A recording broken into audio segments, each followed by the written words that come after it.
అలా దెబ్బరొట్టు ముక్క తీసుకుని అలా చెరుకు పానకంలో ముంచుకుని తింటే ఉంటాదండి. చిపోయినోడు కూడా లేచి వచ్చేస్తారన్నమాట. అంత బాగుంటది అనమాట. లాస్ట్ వరకు చూసండి. అందరికి నమస్కారం. నేను లేచాను అనమాట అండి. మా రోడ్లు వేస్తున్నారు కదా, కార్ బయట రోడ్డు మీద పార్క్ చేసుకున్నాను.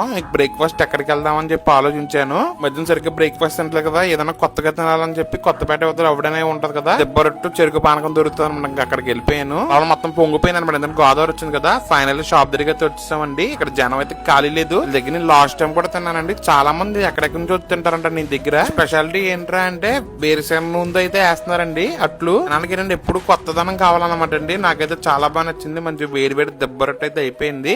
ఈ గ్యాప్ లో ఒక 4 బజ్జీలు కూడా తినాలి. దగ్గర బజ్జీలు కూడా బాగుంటాయంట. ఇప్పుడు ఇచ్చారండి దెబ్బరొట్టు. ఇంక వేసినట్టు అయిపోతుంది అనమాట. నాకే చాలా సేపు పట్టింది. ఫస్ట్ ప్లెయిన్ గా తిన్నాను.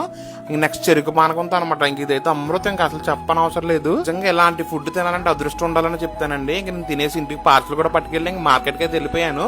చిన్న ఇంటర్వ్యూలు అయితే మనకు ఆర్డర్ ఉన్నాయన్నమాట. ఇంక వాళ్ళ కోసం ఇంటర్వ్యూలు తీసుకోవడానికి వచ్చాను.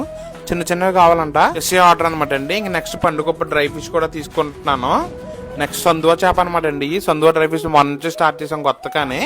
ప్రజెంట్ ఏంటంటే చిన్న చేపలు దొరుకుతున్నాయి. ఈ రోజు పెద్ద చేపలు తీసుకుని నేనే సొంతంగా ఎండబెట్టిస్తున్నాను అనమాట. మీకు కొద్ది రోజులు అప్డేట్ చేస్తాను. చాలా బాగుంటుంది అనమాట. ఇవి వచ్చి ముక్కలు కొంచెం చిన్నగా ఉన్నాయి, బట్ దీనికన్నా పెద్ద సైజు వస్తాయి అనమాట. నాకు ప్రయాణం దొరక్క గియ్యే పంపిస్తున్నాను. పొద్దున్న మార్కెట్లో అయితే ఒరిజినల్ చేపలు తీసుకున్నాను అనమాట డ్రై ఫిష్ చేయించడానికి. నెక్స్ట్ ఈ రోజు మార్కెట్ చూసారు ఎంత ఖాళీగా ఉందో. శ్రావణ శుక్రవారం కదా. ఇవి వచ్చేసి ఏంటంటే మనకి చిట్టు రొయ్యలు ఆవకాయని చెప్పి మన దాంట్లో ఒక ప్రోడక్ట్ లో ఏంటంటే రొయ్యలు కావాలి. ఇవి తీసుకుంటున్నాను అనమాట. శాఖరీలు అనమాట అండి. చాలా బాగుంటాయి అనమాట. చిన్న సైజులోనే ఉంటాయి, బట్ రుచి చాలా ఎక్కువ ఉంటాయి. ఇంక నెక్స్ట్ నారంజ జ్యూస్ తాగడానికి అయితే వచ్చాను. ఈయన ఏంటంటే మొదట బటర్ మిల్క్ సోడా అమ్మేవారు. నారంజ గల సీజన్ కదా. ఈయన దగ్గర ఉన్నది ఏంటంటే ఓన్లీ దేశవాళీ అమ్ముతారు అనమాట. హైబ్రిడ్ అయ్యి అమ్మరు. మా పక్కన లంకల్లో దొరుకుతాయి కదా, అయ్యే తీసుకుని అయ్యే చేస్తారనమాట. టేస్ట్ చాలా బాగుంటది. ఇంక అయిపోయిన బండి అయితే ఫుల్ ట్యాంక్ అయితే చేయించుకుంటున్నా.